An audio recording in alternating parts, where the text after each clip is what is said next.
bangi balowooza nti alina eddagala lya zaanoze ku miwendo gy'ebintu egyekanamye ne mbasekerera ne mbagamba kubanga nze dictator Yoweri Kaguta Museveni gwe mmanyi yagwa economics talina kyategeera ku byanfuna bya ggwanga. That's why bimuzannya omuntu alina kyategeera ku byenfuna by'eggwanga. Olwaleero ebbeeyi y'ebintu eyeekanamye ojja kwesanga nga buli mukozi wa gavumenti yalibadde yasaliddwako dda omusaala, naye aba Museveni bongeze buli cabinet minister ne state minister yalibadde yasaliddwako dda omusaala nga bwe tuyita mu kyeya.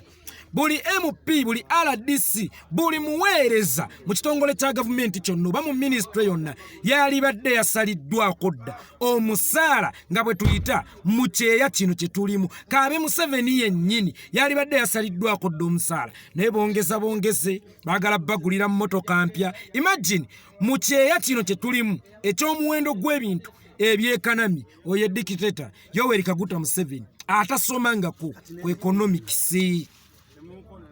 Inti olunaku olwaleero ojja kwesanga omuyi w'omusolo omuntu wa bulijjo yakosebwa buli ebintu lwe birinnya oba buli emisolo lw'egyekanama.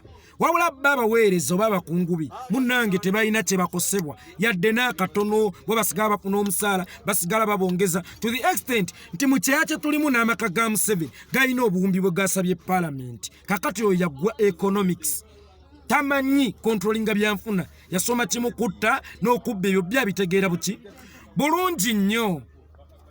Uganda gyensoose okulaba nga boss ali bubi oba si musanyufu naye ng'omukozi musanyufu.